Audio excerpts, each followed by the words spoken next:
Have you ever noticed the quiet, heavy ache that settles in your chest when you realize a beautiful season of your life is over?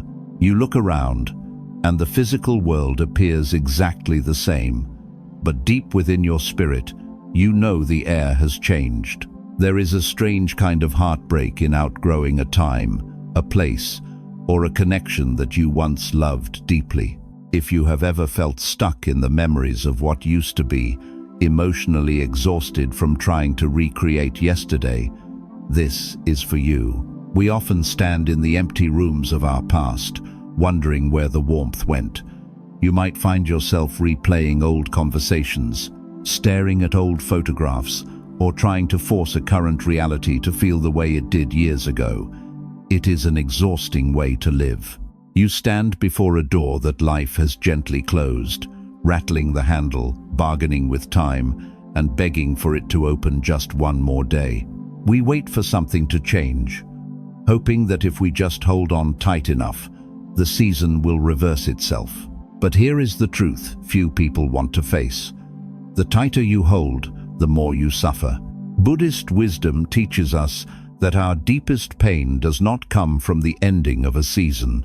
It comes from our desperate, exhausting resistance to that ending. We suffer because we believe that what is beautiful is supposed to be permanent.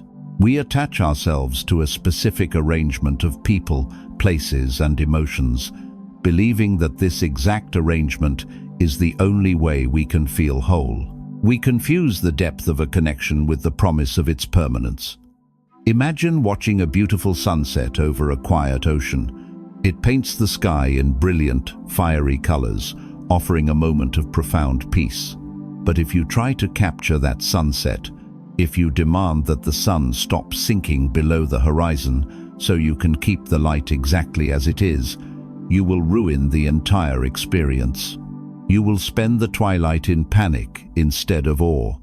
The beauty of the sunset is inherently tied to its passing. When we try to freeze a season of life, we are trying to nail the sun to the sky. Think about your own life. Perhaps you are trying to hold on to a relationship that has run its natural course. Perhaps you are grieving the end of a specific era, the simplicity of your college days, a career you built from the ground up, or the noisy, chaotic years when your children were young and still lived under your roof. You feel a lingering anxiety, a deep sense of loss, because your mind keeps chasing what is already gone. Ask yourself right now, what are you still holding on to that has already let go of you? What closed door are you spending all your energy trying to force open? Pause. Breathe. Observe the ache in your chest without judging it. It is entirely natural to miss what was beautiful, but recognize that your own grip is what is causing the friction. You do not have to erase the memory, but you must gently pry your fingers open. Let the feeling of loss rise without making it your entire identity, because true peace is not found by dragging the past into the present. It is found by letting the door close with grace. But letting go of a beautiful season is incredibly difficult when we misunderstand the nature of change itself. And this is where the next truth begins. What if the harder you try to keep everything exactly the same, the further peace moves away? Here is a quiet truth about human nature. We are terrified of endings. We fight the changing seasons of our lives, not because we are stubborn, but because we equate the past with safety. When a chapter of life is beautiful, or even just familiar, it becomes our anchor. We build our identities around our roles, our routines, and the people we see every day. So when that season begins to end, it feels like losing a piece of yourself. You might feel a desperate urge to control the situation. You try to force a drifting friend to stay close. You overwork yourself to save a situation that no longer aligns with your spirit. You replay old arguments, thinking you can somehow rewrite history. You exhaust yourself fighting the natural flow of time, trying to build a dam against an ocean. In Buddhist thought, this struggle is the root of our deepest suffering. It is the refusal to accept the law of impermanence. Everything in this universe is in motion. Nothing stands completely still. Relationships evolve. Circumstances shift. The person you were 10 years ago is not the person you are today. Buddhism reminds us that the pain is not in the changing itself. The pain lives in our resistance to the change. We suffer because we demand that a temporary experience become a permanent fixture. Think of a towering oak tree as autumn approaches. As the air turns cold, the tree does not expend its energy tightly clenching its leaves, begging them to stay green. It lets them go. One by one, they gently drift to the earth. The tree stands bare, vulnerable to the winter wind. But it is exactly this letting go that allows the tree to conserve its strength. If it held on to the dead leaves, it would not survive the frost. The falling of the leaves is not a tragedy. It is the quiet, necessary work of survival.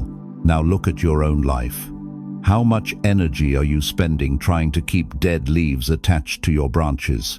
Perhaps you are scrolling through old memories late at night, letting the ghost of a past connection make your present life feel empty. Perhaps you are staying in a room where you are no longer seen, waiting for someone to offer you the validation they used to give.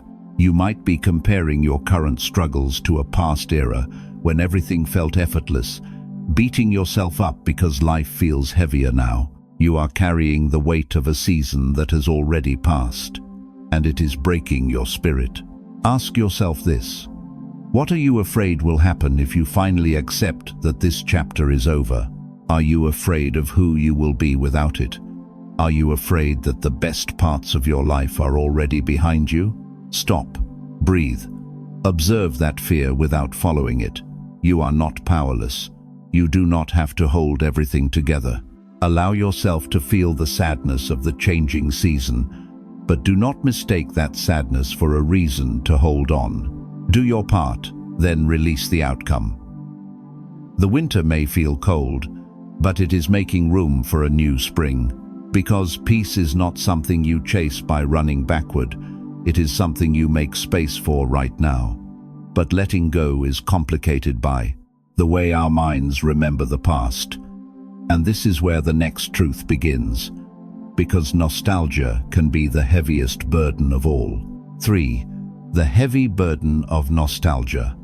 What if the memories you cherish most are the very things stealing the joy from your present? Here is the truth few people want to face. Nostalgia is a beautiful, comforting liar. We all have a tendency to look backward through a golden lens. When a season ends, our minds have a habit of filtering out all the stress, the doubt, and the ordinary moments of that time, leaving only a highlight reel of pure joy.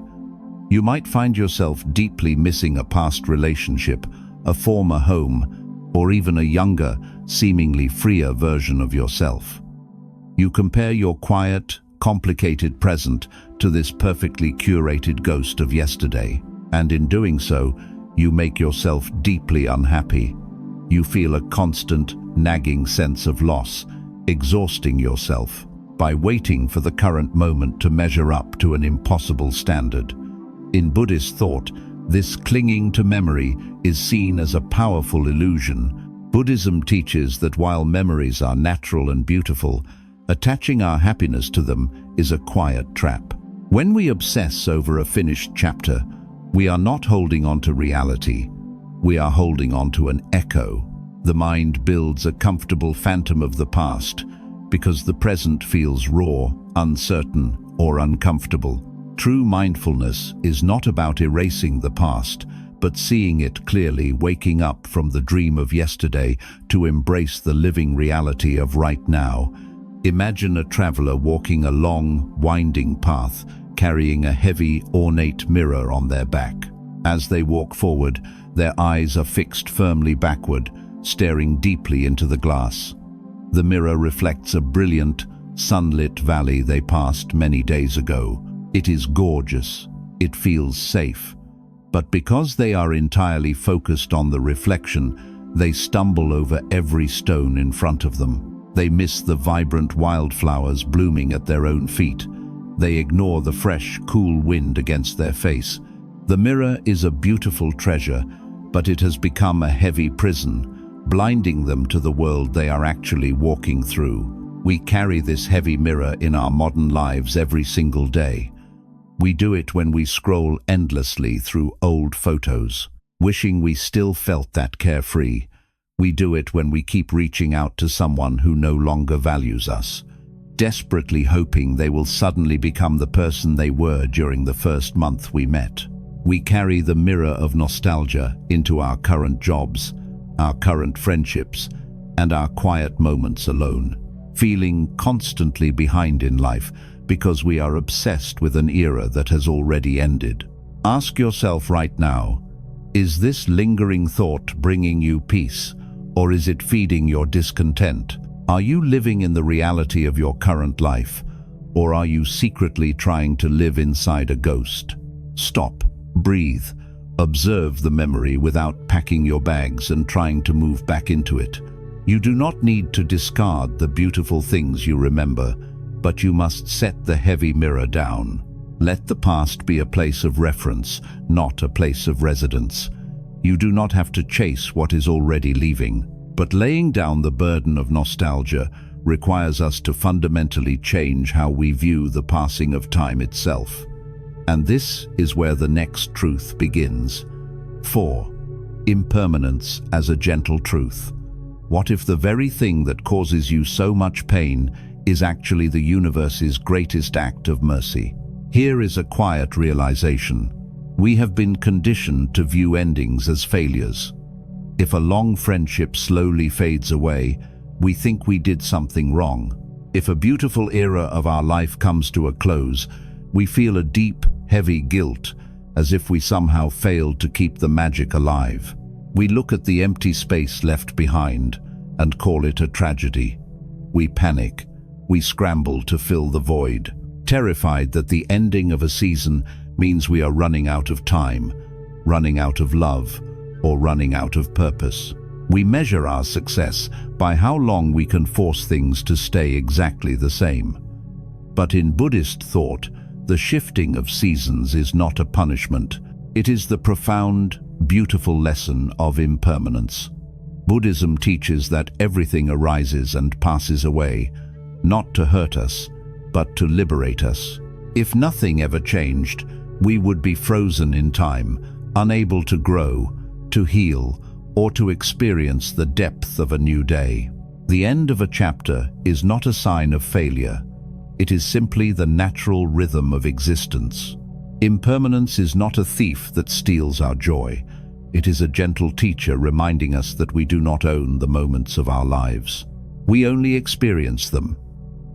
Imagine a clear, fast-moving river flowing down a mountain toward the open ocean. The water dances over the rocks, bringing life to everything it touches.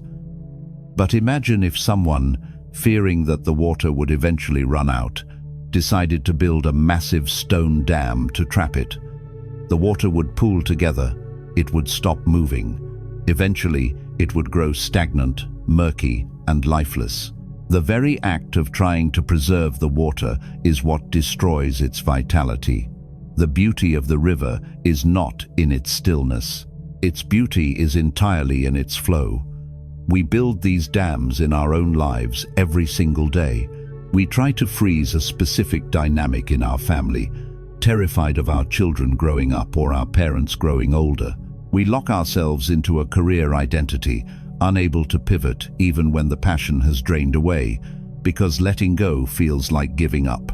We cling tightly to a romantic partner who is already walking out the door, believing that if we just block their exit, we can force the love to remain alive. We build walls of control to stop the river from moving. Think about that.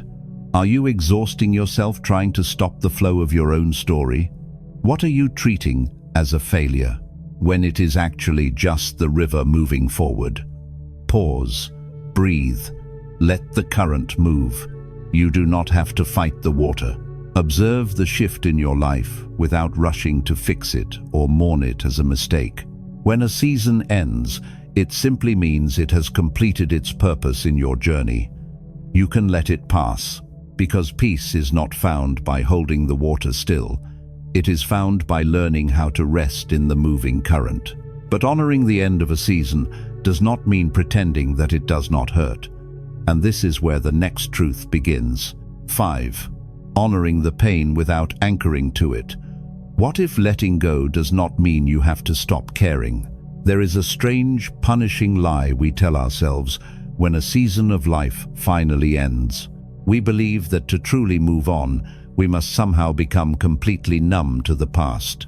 When a connection breaks or an era finishes, we try to rush the healing process. We tell ourselves to simply get over it. We distract ourselves with endless work. We fill our quiet hours with loud screens, and we pretend that we are perfectly fine. We think that if we still feel the heavy ache in our chest, we are failing at moving forward. So we fight the sadness, trying to lock it away in a dark room. In Buddhist thought, this rejection of our own pain is what actually deepens our suffering. One of the deepest lessons of Buddhism is that acceptance is never the same as indifference. Non-attachment does not mean you strip away your humanity, or that you are forbidden to weep for what is gone. Buddhism reminds us that pain is a natural visitor, but suffering occurs when we invite that pain to move in and dictate our lives. We are taught to observe the emotion, to sit quietly with the grief, without letting it become our permanent identity. Imagine a vast open sky when a dark, violent storm rolls in. The sky does not try to push the storm away. It does not panic or shrink. It simply makes room for the dark clouds, the lightning, and the heavy rain. The storm rages, pouring its weight out. But the sky knows that it is not the storm. It is simply the space where the weather is happening. Eventually, the winds die down, the clouds break apart, and the storm drifts away.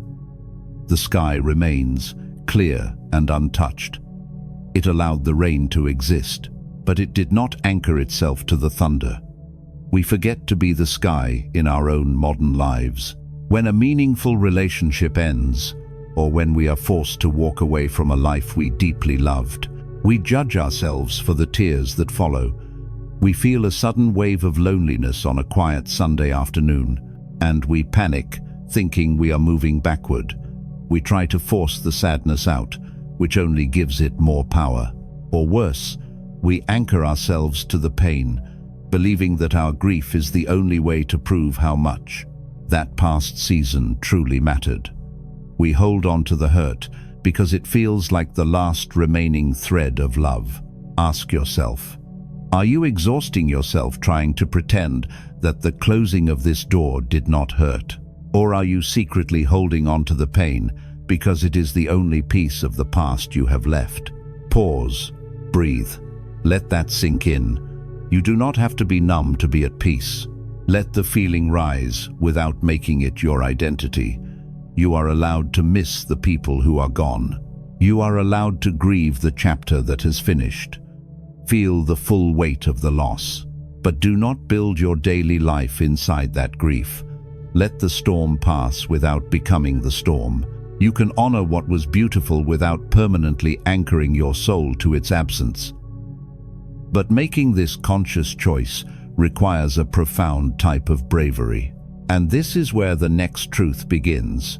Because releasing the past is not an act of weakness. It demands a totally different kind of strength. 6. The courage of an open hand. What if the truest form of strength is not found in how tightly you hold on, but in how gently you can let go? Here is the truth few people want to face. We have been taught that a clenched fist is the ultimate symbol of resilience. We believe that holding on is the only way to prove our loyalty, our endurance, and our love. When a beautiful season begins to fade, our instinct is to grip it harder. We fight to keep a drifting friend close. We try to control every detail of our changing environment. We equate an open hand with surrender, and we confuse surrender with defeat. We think that if we stop holding on, everything we have built will collapse into nothing. In Buddhist thought, this need to grip life so tightly is the exact mechanism of our suffering. Buddhism teaches us that holding on with a clenched fist is an illusion of control. Non-attachment is never an act of weakness. It is the ultimate act of spiritual courage. A clenched fist might be able to trap a few small things, but it is completely incapable of receiving anything new. The courage of an open hand is the profound realization that love, peace, and life cannot be forcefully contained. Imagine a beautiful, fragile bird resting in the palm of your hand. If you are terrified that the bird will fly away, you might slowly close your fingers around it. You think you are keeping it safe. You think you are preserving the beautiful moment. But the tighter you squeeze, the more you crush the very life out of the thing you love. The bird will panic. It will struggle. To allow the bird to truly live, you must keep your hand completely open. If it stays in freedom. If it takes flight, it joins the open sky. The open hand is not a symbol of emptiness. It is a symbol of profound trust. We close our fists in our modern lives every single day. You might see this in the very dreams you worked so hard to achieve, like finally buying a home, only to find yourself emotionally exhausted by the endless maintenance and hidden costs, constantly clenching your fists to protect a reality that is now draining your peace. Or perhaps you see it in the creative narratives you build, holding your projects so rigidly and trying to script every exact outcome that you squeeze the joy out of the very process you once loved. We do it in relationships, trying to force someone to stay because we are afraid of standing alone in an empty room. Think about your own life. What are you crushing right now simply because you are too afraid to open your hand? What are you holding on to that is leaving you bruised and emotionally exhausted? Stop, unclench your hands, breathe. You do not need to trap the bird to prove that the bird was beautiful. Stop trying to force the door open. Let the feeling rise without making it a permanent cage. Do your part, then release the outcome. Let the season end with grace. Because peace is not about controlling what stays. It is about deeply trusting the open space left behind. But to step into that trust, we must entirely change how we view the things we leave behind. And this is where the next truth begins. Because a finished chapter is not a stolen future. 7. Reframing loss as a completed gift. What if the beautiful things in your life were never meant to be permanent fixtures, but temporary visitors? Here is a deeply uncomfortable truth. We have a habit of measuring the value of everything by how long it lasts. If a deep friendship slowly drifts apart after a decade, we call it a failed friendship. If we leave a career we once loved, we feel a strange guilt, as if the ending somehow erases all the good years that came before. We view an empty space as a tragedy, a sign that something went horribly wrong. We are emotionally exhausted because we constantly look at the closed doors in our lives and focus entirely on the fact that they are locked rather than appreciating the profound time we were allowed to walk freely through them. In Buddhist thought, this way of seeing the world creates endless, unnecessary suffering. Buddhism teaches us that nothing in the physical or emotional world is something we can ever truly possess. Experiences, relationships, and eras of our lives are not property, they are gifts. When a season ends, we suffer because our ego believes something has been stolen from us.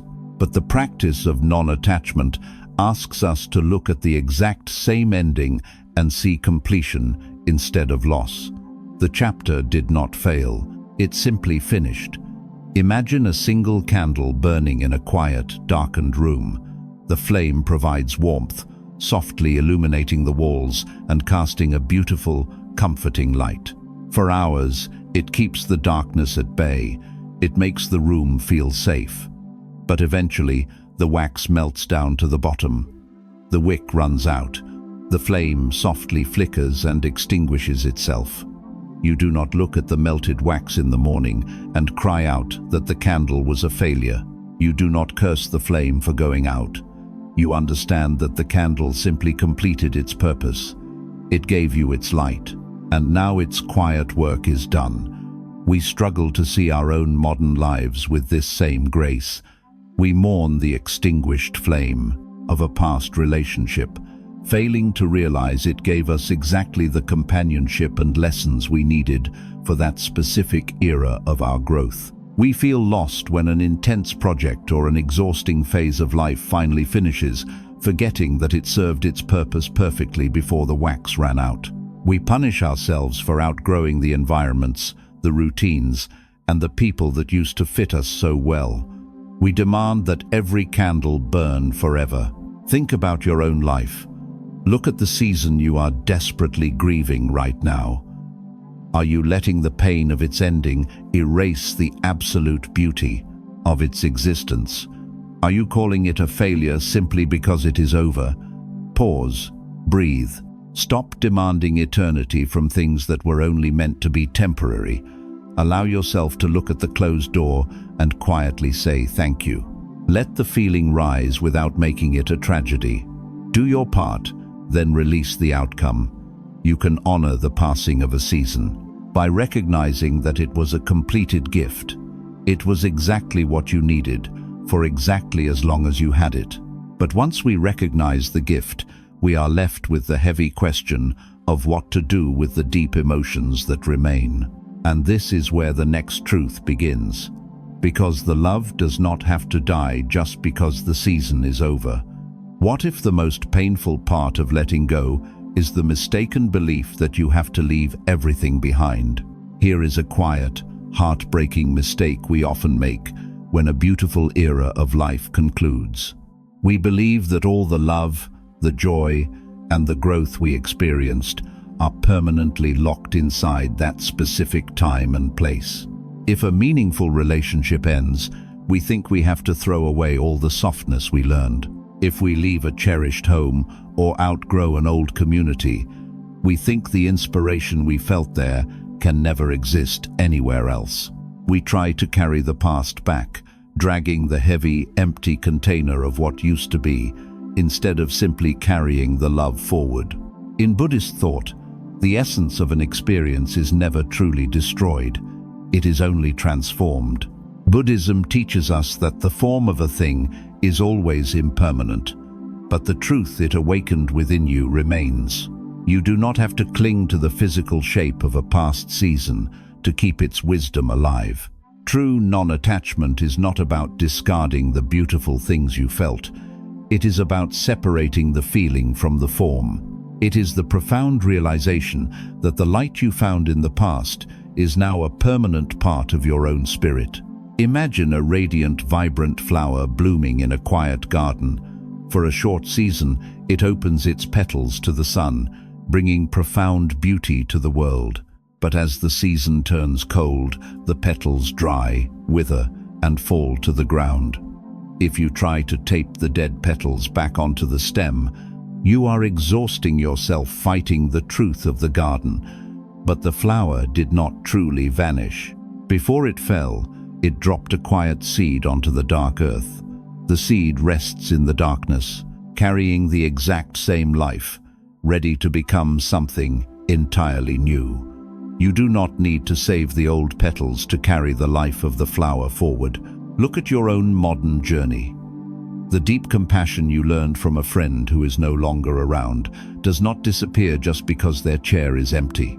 The resilience you built during a chaotic, exhausting chapter of your life is still firmly inside you, long after that chapter has closed.